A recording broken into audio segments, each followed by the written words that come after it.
Hi friends, இன்றைக்கி நம்ம முதலாம் வகுப்பு கணித பாட புத்தகத்தில் உள்ள 2வது அலகில் 8வது பாடம் தான் பார்க்க போகிறோம்.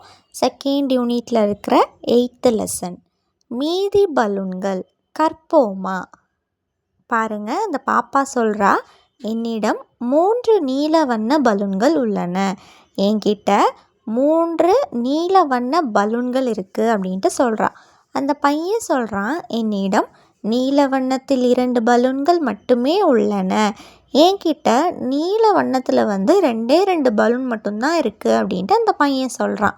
அந்த பொண்ணு அதுக்கு என்ன சொல்கிறா, என்னை விட எனது தம்பியிடம் குறைவாக உள்ள நீல வண்ண பலூன்கள் எத்தனை? அதாவது அவன் நம்மக்கிட்ட கேட்குறா. என்ன கேட்குறா அப்படின்னா, என்னையை விட என் தம்பிக்கிட்ட எத்தனை பலூன் நீல கலரில் இருக்கிற பலூன் கம்மியாக இருக்குது அப்படின்னு சொல்லிட்டு கேட்குறா. பாருங்க, கண்டுபிடிக்கலாமா? இவகிட்ட 3 பலூன் நீல வண்ணத்தில் இருக்குது, அவன்கிட்ட நீல வண்ணத்தில் 2 பலூன் இருக்குது. இப்போ எத்தனை பலூன் அவன்கிட்ட கம்மியாக இருக்குது? ஒரே ஒரு பலூன், அப்படி தானே? அடுத்தது பாருங்கள், அந்த பையன் கேட்குறான், பலூன்களை தட்டி விளையாடலாமா? அதுக்கு அந்த பாப்பாவும் சரின்னு சொல்கிறான். அவன் கேட்குறான், நம்ம அந்த பலூனை தட்டி தட்டி விளையாடலாமா அப்படின்னு சொல்லி கேட்குறான். அதுக்கு அவங்க அக்காவும் சரி அப்படின்ட்டு சொல்கிறான். கீழே விழுகிறது பார், அதை தட்டு. 2 பேரும் பலூனை தூக்கி போட்டு தட்டி தட்டி விளையாடுறாங்க. அப்போ அவனோட அக்கா சொல்கிறாங்க, பாருங்கள், இந்த பலூன் கீழே விழப்போது பார், அதை தட்டு அப்படின்ட்டு அவங்க சொல்கிறான் அந்த அக்கா. அடுத்தது பாருங்கள், அந்த பையன் கேட்குறான், அடடா 2 பலூன்கள் உடைந்து விட்டதே, ஐயோ 2 பலூன் உடஞ்சி போச்சே அப்படின்ட்டு அந்த பையன் சொல்கிறான். அதுக்கு அவங்க அக்கா சொல்கிறாங்க, 7 பலூன்களில் 2 பலூன்கள் உடைந்து விட்டால் மீதி பலூன்கள் எத்தனை? அவங்க அக்கா கேட்குறாங்க, நம்மகிட்ட முதல்ல 7 பலூன் இருந்துச்சு, இப்போது அதில் 2 பலூன் உடஞ்சிருச்சு, அப்போது மீதி நம்மக்கிட்ட இப்போ எத்தனை பலூன் இருக்குது? அப்போ நம்ம அதை கண்டுபிடிக்க என்ன பண்ணணும்? 7லேருந்து 2 கழிக்கணும். அப்போ நமக்கு மீதி என்ன கிடைக்கும்? 5 பலூன்கள் கிடைக்கும், அப்படி தானே? அப்போது இவங்கக்கிட்ட மீதி 5 பலூன்கள் இருக்குது. அந்த பையன் என்ன சொல்கிறான், மீதி உள்ள 5 பலூன்களை தட்டி விளையாடுவோம். இந்த பையன் சொல்கிறான், சரி அக்கா, நம்மகிட்ட மீதி 5 பலூன் இருக்குது, நம்ம அதை வச்சு இப்போ தட்டி தட்டி விளையாடலாம் அப்படின்னு சொல்கிறான். அவங்க அக்காவும் அதுக்கு சரி அப்படின்னு சொல்கிறாங்க. 2 பேரும் என்ன பண்ணுறாங்க, அந்த பலூனை தட்டி தட்டி விளையாடுறாங்க. சரியா? அடுத்த பக்கம் பாருங்கள், பயிற்சி செய்வோமா. மீதி எத்தனை?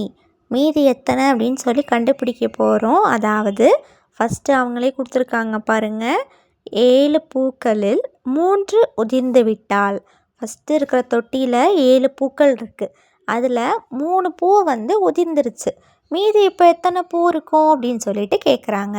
அப்போது 7லேருந்து 3 கழித்து 4 அப்படின்னு சொல்லி மீதி எழுதியிருக்காங்க. அதே மாதிரி தான் அடுத்து நம்ம கண்டுபிடிக்க போகிறோம். 3 பானைகளில் 1 உடைந்து விட்டால் மீதி எத்தனை? 3 பானை இருக்குது, அதில் ஒரு பானை உடஞ்சிருச்சு, மீதி எத்தனை இருக்கும்? அப்போது 3லேருந்து 1 கழிங்க பார்க்கலாம், என்ன கிடைக்கும்? விடை 2. அப்போது மீதி 2 பானைகள் இருக்கும். சரியா? அடுத்தது பாருங்கள், 4 பூனைகளில் 1 நகர்ந்து விட்டால் மீதி எத்தனை? ஃபஸ்ட்டு 4 பூனை இருக்குது, சரியா? அதிலிருந்து 1 நகர்ந்து போயிடுச்சு, இப்போ மீதி எத்தனை இருக்கும்? அப்போ 4லேருந்து 1 கழிச்சிங்கன்னா மீதி 3 பூனைகள் இருக்கும். அடுத்தது பாருங்கள், 9 பலூன்களில் 3 பறந்து விட்டால் மீதி எத்தனை? 9 பலூன் இருக்குது, அதில் 3 பறந்து போயிடுச்சு, இப்போ மீதி எத்தனை பலூன் இருக்கும்? 6 பலூன் இருக்கும். சரியா? அடுத்தது பாருங்கள், அவங்க பந்துகளும் நம்ம தான் எழுத போகிறோம், அவங்க எடுத்த பந்தையும் நம்ம தான் எழுத போகிறோம். ஃபஸ்ட்டு எத்தனை பந்து இருக்குது பாருங்கள், கவுண்ட் பண்ணி எழுதுங்க பார்க்கலாம். 8 பந்து இருக்குது. அப்போது அந்த கட்டத்தில் 8ன்னு சொல்லி போட்டுக்கோங்க. எடுத்து விட்டால் அப்படின்னா அந்த பையன் எத்தனை எடுத்திருக்கான் பாருங்கள், 2. அப்போது 8 பந்துகளில் 2 எடுத்து விட்டால் மீதி எத்தனை இருக்கும்? 8லேருந்து 2 கழிங்க பார்க்கலாம், மீதி 6 பந்துகள் இருக்கும். சரியா? அடுத்த பக்கம் பாருங்கள், செய்து பார்ப்போமா. அதாவது இது ஒரு ஆக்டிவிட்டி. சரியா? என்ன பண்ணணும்னா, ஃபஸ்ட்டு ஒரு கப்பு 9 கப்பை இதே மாதிரி அடுக்கி வச்சுக்கோங்க. இப்போ என்ன பண்ணணும்னா, ஒரு பாலை அது மேலே தூக்கி போடணும். நீங்கள் தூக்கி போடும்போது சில கப்பு வந்து விழும் அப்படி தானே. அப்போது விழுந்த கப்பெல்லாம் நீங்கள் தனியாக எடுத்துட்டு மீதி எத்தனை விழாமல் இருக்கிறதோ அதை வந்து நீங்கள் எண்ணணும் சரியா. இதே மாதிரி நீங்கள் விளையாடணும். இப்போ பாருங்கள், எடுத்துக்காட்டுக்கு ஃபஸ்ட்டு 9 கப்ஸ் வந்து 9 குவளைகளை அடுக்கி வச்சுருக்காங்க. இப்போது அது மேலே ஒரு பந்து வீசும் போது 3 கப்பு வந்து விழுந்துருச்சு. இப்போது மீதி எத்தனை இருக்குது பாருங்கள். மீதி வந்து 6 கப்பு இருக்கும் சரியா. இதே மாதிரி நீங்களும் வந்து விளையாடி மீதி எத்தனை இருக்குது அப்படின்னு சொல்லி நீங்கள் பார்க்கணும். அடுத்தது பாருங்கள், பயிற்சி செய்வோமா. படங்களை உற்று நோக்கி விடை காண்க. பாருங்கள், படத்தில் வந்து மொத்தம் 3 பூ கொடுத்துருக்கனால 3ன்னு சொல்லி கொடுத்துருக்காங்க. கழித்தல் அதில் 2 அடித்ததுனால கழித்தல் 2 அப்படின்னு சொல்லி கொடுத்துருக்காங்க. அதில் 2 போயிடுச்சு அப்படி தானே. அப்போ மீதி என்ன இருக்கும்? 3ல் 2 போயிடுச்சுன்னா 1. அடுத்தது பாருங்கள், ஃபஸ்ட்டு எத்தனை பால் இருக்குது கவுண்ட் பண்ணி எழுதுங்க பார்க்கலாம். 4. அப்போது 4 அப்படின்னு சொல்லி எழுதிக்கோங்க. கழித்தல் எத்தனை அடிச்சிருக்காங்க? 2. அப்போது கழித்தல் 2 அப்படின்னு சொல்லிட்டு எழுதிக்கோங்க. இப்போ விடை என்னது? 4ல் 2 போயிடுச்சுன்னா மீதி வந்து 2. அடுத்தது பாருங்கள், மொத்தம் எத்தனை பாகற்காய் இருக்குது என்னங்க பார்க்கலாம். 7. அப்போது 7 அப்படின்னு சொல்லி எழுதிக்கோங்க. எத்தனை அடிச்சிருக்காங்க? 4. அப்போது கழித்தல் 4. 7ல் 4 போயிடுச்சுன்னா மீதி வந்து 3 பாகற்காய்கள் இருக்கும் சரியா. அடுத்தது பாருங்கள், அன்னாச்சி பழம் கொடுத்துருக்காங்க. எத்தனை கொடுத்துருக்காங்க எண்ணி எழுதுங்க பார்க்கலாம். 5 பழங்கள் கொடுத்துருக்காங்க. இப்போது எத்தனை அடிச்சிருக்காங்க? 1. அப்போது 5ல் ஒரு பழம் போயிடுச்சுன்னா மீதி எத்தனை பழங்கள் இருக்கும் கழிங்க பார்க்கலாம். மீதி 4 பழங்கள் இருக்கும் சரியா. அடுத்த பக்கம் பாருங்கள், பயிற்சி செய்வோமா. பின் வருவனவற்றை கழிக்க. அவங்க கொடுத்துருக்கிறத நம்ம கழிக்க போகிறோம். 4 கழித்தல் 1 விடை 3. அதாவது 4 கோலிக்கால் ஒரு கோலிக்கா வந்து போயிடுச்சு. அப்போது மீதி எத்தனை இருக்கும்? 3. அடுத்த பக்கத்தில் பாருங்கள், ரிங்ஸ் கொடுத்துருக்காங்க. 5 ரிங்ஸில் 4 ரிங்ஸ் வந்து அடிச்சிட்டாங்க அப்படி தானே. அப்போது ஃபஸ்ட்டு மேலே 5ன்னு சொல்லி எழுதிக்கோங்க. அதில் 4 அடித்ததுனால அப்போது கழித்தல் 4. 5ல் 4 போயிடுச்சு அப்படின்னா மீதி எத்தனை இருக்கும்? 1. அடுத்தது பாருங்கள், பட்டன் கொடுத்துருக்காங்க. எத்தனை பட்டன் கொடுத்துருக்காங்க என்னங்க பார்க்கலாம். 5. அப்போது 5ன்னு சொல்லி எழுதிக்கோங்க. அதில் 3 போயிடுச்சு அப்படி தானே. அப்போது 5ல் 3 போனதுனால 5 கழித்தல் 3 அப்படின்னு சொல்லி எழுதிக்கோங்க. இப்போ கழிச்சிங்கன்னா உங்களுக்கு என்ன கிடைக்கும்? விடை மீதி 2 இருக்கும். அடுத்து கொடுத்துருக்க படத்தில் பாருங்கள், எத்தனை இருக்குது கவுண்ட் பண்ணுங்கள். 6 இருக்குது அப்படி தானே. அப்போது 6 அப்படின்னு சொல்லி எழுதிக்கோங்க. அதில் வந்து 2 அடிச்சிட்டாங்க. அப்போது 2 போயிடுச்சு. அதனால் கழித்தல் 2 அப்படின்னு சொல்லி எழுதிக்கோங்க. இப்போ 6லேருந்து 2 கழிச்சோம்னா மீதி நமக்கு என்ன கிடைக்கும்? 4. அடுத்தது பாருங்கள், விரல்களை பயன்படுத்தி கழிக்க. நீட்ட வேண்டிய விரல்கள், மடக்க வேண்டிய விரல்கள். அதாவது நீட்ட வேண்டிய விரல்கள் வந்து 5, மடக்க வேண்டிய விரல்கள் வந்து 2ன்னு சொல்லியிருக்காங்க. அதாவது இப்போ பாருங்கள், 5 கழித்தல் 2ன்னு சொல்லியிருக்காங்களா. அப்படின்னா நீங்கள் என்ன பண்ணணும்னா 5 விரல்களை நீட்டணும். கழித்தல் 2ன்றனால அப்போது 2 விரல்களை மடக்கணும். கழித்தலில் என்ன கொடுத்துருக்காங்களோ அதை வந்து நீங்கள் மடக்கணும் அந்த விரல்களை சரியா. அப்போது 5 விரல்களை நீட்டிக்கோங்க. கழித்தல் 2ன்னு கொடுத்துருக்காங்க. அப்போது 2 விரலை மடக்குனிங்கன்னா மீதி எத்தனை விரல்கள் இருக்குது பாருங்கள். 3. அதனால் விடை 3ன்னு கொடுத்துருக்காங்க. இதே மாதிரி மீதி எல்லாத்தையும் கழிக்கலாமா. ஃபஸ்ட்டு 3 விரலை நீட்டுங்க. அதில் 2 விரலை மடக்குங்க. மீதி எத்தனை இருக்குது? 1. அப்போது விடை 1. அடுத்த கணக்கு பாருங்கள், 6 விரல் நீட்டிக்கோங்க. அதில் 4 விரலை மடக்குங்க. மீதி எத்தனை விரல் இருக்குது? 2. அடுத்தது 9 விரல் நீட்டிக்கோங்க. அதில் 4 விரல் மடக்கிக்கோங்க. இப்போ மீதி எத்தனை விரல்கள் இருக்குது? 5. அடுத்தது 8 விரல்கள் நீட்டிக்கோங்க. அதில் ஒரு விரலை மடக்கிட்டிங்கன்னா மீதி 7 விரல்கள் இருக்கும். அப்போது 7. அடுத்தது பாருங்கள், 9 விரல்களை நீட்டிட்டு 3 விரல்களை மடக்குனிங்கன்னா மீதி எத்தனை விரல்கள் உங்கள் கையில் இருக்குது பாருங்கள். 6. சரியா. அடுத்த பக்கம் பாருங்க, பயிற்சி செய்வோமா, கழித்து சரியாக பொருத்துக. நம்ம வந்து கழித்து வர விடையை பொருத்த போகிறோம். ஒன்று அவங்களே பொருத்தியிருக்காங்க பாருங்க. 3லிருந்து 2 கழிச்சோம்னா விடை 1. அடுத்தது 4ல் 1 கழித்தோம்னா விடை 3. 5ல் 3 போச்சுன்னா எத்தனை வரும்? விடை 2. 7 கழித்தல் 2 விடை 5. 9 கழித்தல் 5 விடை 4. அப்போது 4 கூட இணைச்சிக்கோங்க. சரியா? வர விடையை அது கூட இணைச்சிக்கோங்க.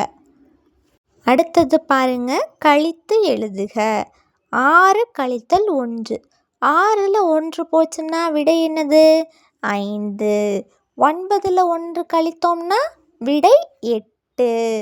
8ல் 2 கழித்தோம்னா 6. 7லிருந்து 5 கழித்தோம்னா விடை 2. 8லிருந்து 7 கழித்தோம்னா விடை என்ன வரும்? 1. அடுத்தது 5லிருந்து 3 கழித்தோம்னா என்ன வரும்? விடை 2. 8லிருந்து 3 கழித்தோம்னா விடை 5. 6லிருந்து 3 கழித்தோம்னா விடை 3. 8லிருந்து 4 கழிக்கும் போது விடை 4. 9லிருந்து 2 கழிக்கும் போது நமக்கு என்ன கிடைக்கும்? விடை 7. அடுத்த பக்கம் பாருங்க, பயிற்சி செய்வோமா, கழித்து எழுதுக. கொடுத்துருக்குற கணக்கை நம்ம கழித்து எழுத போகிறோம். எடுத்துக்காட்டுக்கு பாருங்கள், 8 கழித்தல் 1 விடை 7. 8லிருந்து 1 கழித்தோம்னா விடை 7. அதே மாதிரி 9லிருந்து 4 கழித்தோம்னா விடை 5. அதே மாதிரி அடுத்து 3லிருந்து 1 கழிக்கும் போது நமக்கு என்ன கிடைக்கும்? விடை 2. அடுத்தது பாருங்கள், 8லிருந்து 3 கழிக்கும் போது நமக்கு கிடைக்கிற விடை 5. அதே மாதிரி அடுத்த லைன் பாருங்கள், 9லிருந்து 7 போச்சுன்னா விடை 2. 6லிருந்து 1 கழித்தோம்னா விடை 5. 7லிருந்து 3 கழிக்கும் போது விடை 4. 5லிருந்து 2 கழிச்சோம்னா மீதி நமக்கு கிடைக்கிறது விடை 3. சரியா? இதே மாதிரி கழித்து எழுதணும். அடுத்தது பாருங்கள், கழித்து சரியான விடையை வண்ணமிடுக. அவங்க கொடுத்துருக்கிறத நம்ம கழித்து என்ன விடை வருதோ அந்த பலூனுக்கு கலர் பண்ண போகிறோம். சரியா? இப்போ பாருங்கள், 7லிருந்து 5 கழித்தோம்னா என்ன வரும்? 2. அப்போது 2 இருக்கிற பலூனை வந்து கலர் பண்ண போகிறீங்க. அடுத்தது பாருங்கள், 8லிருந்து 3 கழிச்சிங்கன்னா உங்களுக்கு என்ன கிடைக்கும்? 5. அப்படி தானே? அப்போது 5 இருக்கிற அந்த கடைசி பலூனை கலர் பண்ணிக்கோங்க. அடுத்தது 9 கழித்தல் 6. 9லிருந்து 6 கழிக்கும் போது என்ன விடை கிடைக்கும்? 3. அப்போது 3 அப்படின்ற இருக்க பலூனை கலர் பண்ணிக்கோங்க. சரியா? அடுத்தது பாருங்கள், செய்து பார்ப்போமா. இது வந்து உங்களுக்கு ஒரு ஆக்டிவிட்டி டைம். என்ன பண்ணணும் அப்படின்னா, 9க்கு தாண்டாமல் நீங்கள் ரெண்டு பேராக ஃபஸ்ட்டு பிரிஞ்சுக்கணும். 9 தாண்டாமல் நீங்கள் வந்து விதைகள் எடுத்துக்கணும். ஒருத்தரும் ஒரு மாதிரி. இப்போ எடுத்துக்காட்டுக்கு 2 பேர் இருக்கீங்கன்னா, ஒருத்தர் வந்து 9 விதைகள் எடுக்கிறீங்கன்னா, இன்னொருத்தவங்க வந்து 7 விதைகள் எடுத்திருக்கீங்க அப்படின்னா, இங்கே படத்தில் கொடுத்துருக்காங்க பாருங்கள். இந்த பையன் சொல்கிறான், என்னிடம் 9 விதைகள் உள்ளன. இந்த பொண்ணு சொல்கிறா, என்னிடம் 7 விதைகள் உள்ளன. அப்போ இந்த பையன்கிட்ட 9 விதைகள் இருக்குது, இந்த பொண்ணுக்கிட்ட 7 விதைகள் இருக்குது. இப்போது உங்ககிட்டையும் அதே மாதிரி இருக்குது அப்படின்னா நீங்கள் என்ன பண்ணணும்னா, அதில் வந்து நீங்கள் 3 விதைகளை மட்டும் 2 பேருமே தொடக்கூடாது. சரியா? மீதி இருக்கிற விதைகளை, அதாவது 3 வந்து நீங்கள் அப்படியே வச்சுருவீங்க. 3 விதைகளை, அது போக மீதி இருக்கிற விதைகளை வந்து நீங்கள் எடுத்து வச்சுக்கணும். இப்போ என்ன பண்ணணும்னா, அந்த பையன்கிட்ட 9 விதைகள் இருந்துச்சா, இப்போது அவன் அந்த 3 போக மீதி எத்தனை எடுத்திருக்கான்? 6 விதைகள் நீ எடுத்திருப்ப. அப்போது 9லிருந்து 6 எடுத்திருக்க. அப்படி தானே? அப்போ 9லிருந்து 6 கழிச்சோம்னா நமக்கு என்ன கிடைக்கும்? மீதி 3 கிடைக்கும். அந்த 3 தான் கீழே இருக்குது. அப்படி தானே? அந்த பிளேட்டில் நீங்கள் தொடாமல் வச்சுருக்கீங்க. அப்போது உங்களுக்கு விடை கிடச்சிருச்சு. அப்போ அந்த பொண்ணுகிட்ட ஃபஸ்ட்டு எத்தனை இருந்துச்சு? 7 விதைகள் இருந்துச்சு. இப்போது உங்கள் கையில் எத்தனை இருக்குது? கவுண்ட் பண்ணுங்கள் பார்க்கலாம். 4 விதைகள் இருக்கும் எடுத்தது. அப்படி தானே? அப்போது 7லிருந்து 4 கழிங்க பார்க்கலாம். விடை 3 கிடைக்கும். அந்த 3 விதை தான் உங்கள் தட்டில் இருக்கும். சரியா? இதுதான் உங்களுக்கு கழித்தல் முறைக்காக ஒரு ஆக்டிவிட்டி மாதிரி கொடுத்துருக்காங்க. நீங்கள் செஞ்சு பார்க்கலாம். ஓகேவா? ஈஸியாக உங்களுக்கு புரியும். அடுத்த பக்கம் பாருங்கள். ஆராய்ந்து அறிவோமா. ஃபஸ்ட்டு கேள்வி பாருங்கள். பின்வருவனவற்றை நிறைவு செய்க. அதாவது அவங்க கொடுத்துருக்கிற எண்கள்லேருந்து நம்ம எந்த எண்ணை கழிச்சோம்னா நமக்கு விடை 3 கிடைக்கும் அப்படின்னு சொல்லி பார்க்க போகிறோம். பாருங்கள், 9லிருந்து நமக்கு 6 கழித்தாதான் நமக்கு விடை 3 கிடைக்கும். நீங்கள் இதை எப்படி கண்டுபிடிக்கலாம் அப்படின்னா, ஈஸியாக கண்டுபிடிக்கிறதுக்கு இப்போ 9ன்னு சொல்லி கொடுத்துருக்காங்களா, நமக்கு என்ன வேணும்? விடை 3. அப்போது 9லிருந்து 3 கழித்திங்கன்னா உங்களுக்கு என்ன கிடைக்கும்? 6 அப்படி தானே? அப்போது 9லிருந்து 6 கழிச்சாதான் நமக்கு விடை 3 கிடைக்கும். அடுத்தது 8லிருந்து பாருங்கள், எந்த நம்பரை கழிச்சா நமக்கு 3 கிடைக்கும் அப்படின்னா, 8லிருந்து 3 கழித்து பாருங்கள், விடை 5 வரும். அப்போது 8லிருந்து 5 கழிச்சாதான் நமக்கு விடை 3 வரும். இதே மாதிரி நீங்கள் கழித்து பார்க்கலாம். சரியா? இப்போது 7லிருந்து நமக்கு 4 கழித்தாதான் 3 கிடைக்கும். 6லிருந்து 3 கழித்தா நமக்கு 3 கிடைக்கும். 5லிருந்து எந்த எண்ணை கழிச்சா 3 கிடைக்கும்? 2. அடுத்தது இது ரொம்ப ஈஸி. 4லிருந்து எந்த எண்ணை கழித்தோம்னா நமக்கு 3 கிடைக்கும்? 1. அப்படி தானே? அப்போது 1 அப்படின்னு சொல்லி எழுதிக்கோங்க. அடுத்தது 2வது கேள்வி பாருங்கள். எண் 8லிருந்து எந்த எண்ணை கழித்தால் எண் 3 கிடைக்கும்? 8லிருந்து எந்த நம்பரை கழிச்சோம்னா நமக்கு 3 கிடைக்கும் அப்படின்னு சொல்லி கேட்டிருக்காங்க. நீங்கள் இப்போ என்ன பண்ணலாம்? 8லிருந்து 3 கழித்து பார்க்கலாம். சரியா? என்ன கிடைக்குது? 5. அப்போது ஆல இருக்கிற 5 தான் கரெக்ட் ஆன்சர். அதை டிக் பண்ணிக்கோங்க. இல்லைன்னா நீங்கள் என்ன பண்ணலாம்? இங்கே ஆப்ஷனில் கொடுத்துருக்குற ஒரு நம்பராக கூட நீங்கள் கழித்து பார்த்து விடையை கண்டுபிடிக்கலாம். சரியா? அடுத்தது 3வது கேள்வி பாருங்கள்.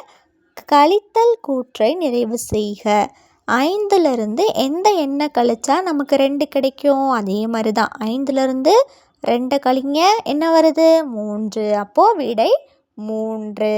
அடுத்தது பாருங்கள். 4வது கேள்வி. 6, 4 மற்றும் 2 ஆகிய எண்களை பயன்படுத்தி கழித்தல் கூற்றுகளை உருவாக்குக. அதாவது 6, 4, 2 இந்த 3 எண்களை பயன்படுத்தி நம்ம என்ன பண்ண போகிறோம்? கழித்தல் கூற்றுகளை உருவாக்க போகிறோம். பாருங்கள், கொடுக்கப்பட்ட எண்களை கொண்டு கட்டங்களை எப்படி நிரப்புவது? 6, 4, 2 பயன்படுத்தி இந்த கட்டங்களை எப்படி நிரப்பலாம்? 6 கழித்தல் 4 சமம் 2, 6 கழித்தல் 2 சமம் 4. சரியா?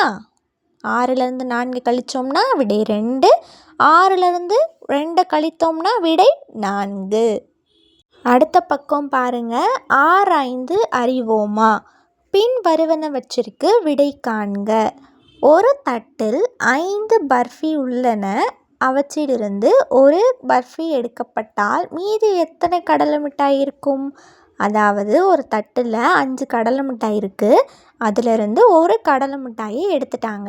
இப்போ மீதி எத்தனை கடலை மிட்டாய் இருக்கும்? 5லிருந்து 1 கழித்தோம்னா நமக்கு விடை என்னது? 4. அப்போ மீதி 4 கடலை மிட்டாய்கள் இருக்கும். சரியா? அடுத்தது பாருங்கள். சிறுமியிடம் 7 பலூன்கள் இருந்தன. அப்போது ஃபஸ்ட்டு 7 எழுதிக்கோங்க பார்க்கலாம். அவற்றில் 3 பறந்து விட்டன. இப்போது 3 போயிடுச்சு. அப்போ கழித்தல் 3ன்னு சொல்லி எழுதிக்கோங்க. எனில் மீதி எத்தனை பலூன்கள் இருக்கும்? அப்போது 7 பலூனில் 3 பறந்து போயிடுச்சு. மீதி அவகிட்ட எத்தனை பலூன்கள் இருக்கும்? 7லிருந்து 3 கழிங்க பார்க்கலாம். விடை 4. 4 பலூன்கள் இருக்கும் அவகிட்ட. சரியா? அடுத்தது பாருங்க. ஒரு குளத்தில் 6 வாத்துகள் இருந்தன. அவற்றில் 2 வாத்து நீந்தி சென்றன. மீதி எத்தனை வாத்துகள் இருக்கும்? ஃபஸ்ட் என்ன கொடுத்துருக்காங்க? ஒரு குளத்தில் 6 வாத்துகள் இருக்குது. அப்போது 6 போட்டுக்கோங்க. அதில் 2 நீந்தி போயிடுச்சு. அப்போது கழித்தல் 2. இப்போது 6ல் 2 போயிடுச்சு அப்படின்னா விடை மீதி எத்தனை இருக்கும்? 4. இப்போ மீதி 4 வாத்துகள் இருக்கும். அடுத்தது பாருங்கள். ஒரு கூடையில் 9 மாம்பழங்கள் இருந்தன. அம்மா அவற்றில் 2 மாம்பழ பழச்சாறு தயாரிக்க பயன்படுத்தினார். மீதி எத்தனை மாம்பழங்கள் இருக்கும்? அதாவது ஒரு கூடையில் ஃபஸ்ட்டு 9 மாம்பழங்கள் இருக்குது அப்படி தானே? அப்போது 9 அப்படின்னு சொல்லி எழுதிக்கோங்க. அதில் அம்மா 2 ஜூஸ் போடுறதுக்கு பயன்படுத்திட்டாங்க. அப்போது 2 போயிடுச்சுன்றனால 2 கழித்தல் 2ன்னு சொல்லி போட்டுக்கோங்க. இப்போது 9லேருந்து நம்ம 2 கழிச்சோம்னா நமக்கு விடை என்ன கிடைக்கும்? 7. அடுத்த பக்கம் பாருங்க. கற்றல் பயணம். முதல் கேள்வி, படத்தை உற்று நோக்கி விடை காண்க. மொத்தம் எத்தனை அன்னாச்சி பழம் இருக்குது? என்னங்க பார்க்கலாம். 8. அப்போது 8ன்னு சொல்லி எழுதிக்கோங்க. அதில் எத்தனை அடிச்சிருக்காங்க? 5 பழங்களை அடிச்சிட்டாங்க. அப்போது கழித்தல் 5. 8லேருந்து 5 கழித்தோம்னா நமக்கு என்ன கிடைக்கும்? விடை 3. அடுத்த 2வது கேள்வி பாருங்க. கழித்து எழுதுக. நம்ம கழித்து எழுத போகிறோம். 7லேருந்து 4 கழித்தோம்னா நமக்கு கிடைக்கிற விடை எத்தனை? 3. அடுத்து 3வது கேள்வி பாருங்க. கழித்தல் கூற்றை நிறைவு செய்க. 9லேருந்து நம்ம எதை கழித்தோம் அப்படின்னா நமக்கு விடை 2 கிடைக்கும். 9லேருந்து 7 கழித்தோம் அப்படின்னா தான் நமக்கு விடை 2 கிடைக்கும். சரியா? அடுத்து 4வது கேள்வி பாருங்க. உங்களிடம் இருந்த 5 பலூன்களில் 2 பறந்து விட்டன எனில் மீதி உள்ள பலூன்கள் எத்தனை? அதாவது உங்ககிட்ட ஃபஸ்ட்டு 5 பலூன்கள் இருக்குன்னா அதில் 2 பலூன் பறந்து போயிடுச்சு. அப்போது ஃபஸ்ட்டு 5 போட்டுக்கோங்க. 2 பறந்து போனதுனால கழித்தல் 2. 5ல் 2 போச்சுன்னா நமக்கு விடை மீதி எத்தனை இருக்கும்? 3. அப்போ நம்மக்கிட்ட மீதி 3 பலூன்கள் இருக்கும். அப்படி தானே? அடுத்தது பாருங்கள். 5வது கேள்வி. கொடுக்கப்பட்டுள்ள படத்திலிருந்து கழித்தல் கணக்கை உருவாக்கி கூறுக. இந்த படம் கொடுத்துருக்காங்க. அந்த படத்திலிருந்து கணக்கையும் நம்மளே உருவாக்கி கழிக்க போகிறோம். ஃபஸ்ட்டு அந்த பூந்தொட்டியில் பாருங்கள். 4 பூ இருக்குது. கீழே 3 பூ விழுந்துருக்கு. அப்போது இந்த 3 பூ விழுறதுக்கு முன்னாடி செடியில் இருந்திருக்கும். அப்படி தானே? அப்போ மொத்தம் எத்தனை பூ இருந்திருக்கும் செடியில்? 7. அதில் 3 கீழே விழுந்ததுனால 7லேருந்து 3 கழிக்கிறோம். 7 கழித்தல் 3 சமம் 4. 7ல் மொத்தம் 7 பூ இருந்திருக்கும். அதில் 3 பூ கீழே விழுந்ததுனால இப்போ செடியில் மீதி 4 பூக்கள் தான் இருக்குது அப்படின்னு சொல்லி நம்ம எழுதியிருக்கோம். சரியா? அடுத்தது நான் கற்றவை. இவ்வளோ நேரமும் நம்ம கற்றுக்கிட்ட எல்லாமே இதில் கொடுத்துருப்பாங்க. எல்லாமே உங்களுக்கு நல்லா புரிஞ்சிருச்சு அப்படின்னா ஃபஸ்ட்டு கொடுத்துருக்க இமோஜியை ஸ்மைலி இமோஜியை கலர் பண்ணிக்கோங்க. இல்லை மேம் எனக்கு கொஞ்சம் தான் தெரியும் அப்படின்னா செகண்ட் கொடுத்துருக்கிற இமோஜியை கலர் பண்ணிக்கோங்க. ஓகேவா? அடுத்த பக்கம் பாருங்கள். நானே செய்வேன். பின் வரும் வினாக்களுக்கு விடையளிக்க. முதல் கேள்வி பாருங்கள். கூட்டி எழுதுக. நம்ம ஃபஸ்ட்டு கூட்டி எழுத போகிறோம். சரியா? 4 கூட 3 கூட்டணும்னா என்ன வரும்? விடை 7. 2வது கேள்வி பாருங்கள். கலாவிடம் 5 வண்ண பென்சில்களும் விமலிடம் 4 வண்ண பென்சில்களும் உள்ளன. அவர்கள் இருவரிடமும் உள்ள வண்ண பென்சில்கள் மொத்தம் எத்தனை? பாருங்கள். கலா கிட்ட 5 கலர் பென்சில் இருக்குது. அப்போ ஃபஸ்ட்டு 5ன்னு போட்டுக்கோங்க. கூட்டல் விமல் கிட்ட 4 வண்ண பென்சில்கள் இருக்குது. அப்போது கூட்டல் 4ன்னு சொல்லி போட்டுக்கோங்க. இப்போது 2 பேரையும் சேர்த்தோம் அப்படின்னா மொத்தம் எத்தனை பென்சில் இருக்கும்? 5 கூட்டல் 4 விடை 9. மொத்தம் 9 பென்சில்கள் 2 பேர்ட்டையும் சேர்த்து இருக்கும். சரியா? அடுத்தது பாருங்கள். 3வது கேள்வி. கழித்து எழுதுக. கழிக்க போகிறோம். 9லேருந்து 5 கழித்தோம்னா நமக்கு விடை என்ன கிடைக்கும்? 4. அடுத்தது 4வது கேள்வி பாருங்கள். ஒரு மரத்தில் 7 பறவைகள் இருந்தன. அவற்றில் 2 பறவைகள் பறந்துவிட்டன. மீதி உள்ள பறவைகள் எத்தனை? அதாவது ஒரு மரத்தில் 7 பறவைகள் இருக்குது. அப்போ ஃபஸ்ட்டு 7ன்னு போட்டுக்கோங்க. அதில் 2 பறவைகள் பறந்து போகுது பாருங்கள். அப்போது கழித்தல் 2 பறந்து போயிடுச்சு. இப்போது 7ல் 2 போயிடுச்சு அப்படின்னா நமக்கு விடை என்ன கிடைக்கும்? 5. அப்போ மீதி 5 பறவைகள் இருக்கும். சரியா? அடுத்தது 5வது கேள்வி பாருங்கள். மரத்திற்கு மிக அருகில் இருப்பது எது? மரம் எங்கே இருக்குது பாருங்கள். அந்த ஊஞ்சல் கூட தொங்கிட்டு இருக்குல்ல அந்த மரத்தில், அங்கே தான் மரம் இருக்குது. அந்த மரத்துக்கு அருகில் என்ன இருக்குதுன்னு சொல்லி கேட்டிருக்காங்க. அந்த மரத்துக்கு பக்கத்தில் என்ன இருக்குது? ஒரு மாடு நின்றுட்டுருக்கு. அப்படி தானே? அப்போது அந்த மாடை டிக் பண்ணிக்கோங்க. அடுத்த பக்கம் பாருங்கள். நானே செய்வேன். 6வது கேள்வி. சரியா தவறா என கூறுக. அவங்க சொல்லியிருக்கிறது சரி அப்படின்னா சரின்னு சொல்ல போகிறோம், தவறு அப்படின்னா தவறுன்னு சொல்ல போகிறோம். சரியா? ஃபஸ்ட்டு கேள்வி பாருங்கள். புத்தக பையின் எண்ணிக்கையை விட கூர்சீவி அதாவது ஷார்ப்னரின் எண்ணிக்கை அதிகம் அப்படின்னு சொல்லியிருக்காங்க. அதாவது அந்த பேக்கை விட ஷார்ப்னர் வந்து அதிகமாக இருக்குது எண்ணிக்கையில் அப்படின்னு சொல்லியிருக்காங்க. அந்த படத்தில் பாருங்கள், ஒரே ஒரு பேக் இருக்குது, 2 ஷார்ப்னர் இருக்குது. அவங்க சொல்லியிருக்கிறதும் கரெக்டு தானே? பேக்கை விட ஷார்ப்னர் தான் அதிகமாக இருக்குது. அப்போது சரி. அடுத்த கேள்வி பாருங்கள். புத்தகத்தின் எண்ணிக்கையை விட க்ரையானின் எண்ணிக்கை குறைவு. புத்தகத்தை விட க்ரையான் வந்து கம்மியாக இருக்குது எண்ணிக்கையில் அப்படின்னு சொல்லியிருக்காங்க. கவுண்ட் பண்ணுங்க பார்க்கலாம். புத்தகம் எத்தனை இருக்குது? 4. க்ரையான் எத்தனை இருக்குது? 3. அப்போ அவங்க சொல்லியிருக்கிறது கரெக்டு தான். புத்தகத்தை விட க்ரையான் வந்து கம்மியாக தான் இருக்குது. அப்போது அதுவும் சரி. அடுத்தது 3வது கேள்வி பாருங்கள். புத்தக பையின் எண்ணிக்கையை விட பென்சிலின் எண்ணிக்கை அதிகம். புத்தகப்பை 1 தான் இருக்குது, அதை விட பென்சிலோட எண்ணிக்கை வந்து அதிகம்னு சொல்லியிருக்காங்க. பென்சில் வந்து 2 இருக்குது. அப்போது இதுவும் சரி. அடுத்தது 4வது கேள்வி பாருங்கள். பென்சிலின் எண்ணிக்கையை விட க்ரையானின் எண்ணிக்கை குறைவு. பென்சிலை விட க்ரையானோட எண்ணிக்கை வந்து கம்மின்னு சொல்லியிருக்காங்க. பார்ப்போமா? பென்சில் எத்தனை கொடுத்துருக்காங்க? 2. க்ரையான் வந்து 3 கொடுத்துருக்காங்க. ஆனால் இவங்க க்ரையான் வந்து பென்சிலை விட கம்மியாக இருக்குது அப்படின்னு சொல்லியிருக்காங்க. அப்போது இது தவறு. அடுத்தது 5வது கேள்வி பாருங்கள். பென்சிலின் எண்ணிக்கையையும் ஷார்ப்னரின் எண்ணிக்கையும் சமம். பென்சிலும் ஷார்ப்னரும் எண்ணிக்கையில் சமமாக இருக்குது அப்படின்னு சொல்லியிருக்காங்க. பாருங்கள் எத்தனை இருக்குது? பென்சிலும் 2 தான் இருக்குது, ஷார்ப்னரும் 2 தான் இருக்குது. அப்போது சரி, ரெண்டுமே சமமாக தான் இருக்குது. அவங்க சரியாக தான் சொல்லியிருக்காங்க. அடுத்தது 7வது கேள்வி பாருங்கள். உங்களது வகுப்பறையிலிருந்து தலைமை ஆசிரியரின் அறை, கொடிக்கம்பம், பள்ளி நுழைவாயில் ஆகியவற்றை உற்று நோக்கி பின்வரும் வினாக்களுக்கு விடையளிக்க. அதாவது உங்களோட கிளாஸ் ரூம்லேருந்து உங்களுடைய ஹெச்எம் ரூம், அதாவது தலைமை ஆசிரியர் ரூம், அப்புறமா கொடிக்கம்பம் இருக்கிற இடம், அப்புறமா உங்களுடைய பள்ளி நுழைவாயில், இந்த 3த்தையுமே நீங்கள் வந்து பார்த்து எழுத போகிறீங்க. ஃபஸ்ட்டு கொடுத்துருக்க கேள்வி வந்து கொடிக்கம்பத்திற்கு அருகில் உள்ளது எது? உங்கள் கொடிக்கம்பத்துக்கு பக்கத்தில் என்ன இருக்குது? பள்ளி நுழைவாயில் இருக்கும். சரியா? அடுத்தது 2வது கேள்வி, பள்ளி நுழைவாயிலுக்கு அருகில் உள்ளது எது? கொடிக்கம்பம். அடுத்தது, உங்களது வகுப்பறையிலிருந்து மிக தொலைவில் உள்ளது எது? உங்கள் கிளாஸ் ரூம்லேருந்து பள்ளி நுழைவாயில் தான் ரொம்ப தூரத்தில் இருக்கும், அப்படி தானே? அப்போது பள்ளி நுழைவாயில். அடுத்தது 4வது கேள்வி, உங்களது வகுப்பறைக்கு மிக அருகில் உள்ளது எது? தலைமை ஆசிரியர் அறை. சரியா? அடுத்தது செயல் திட்டம் பாருங்கள்.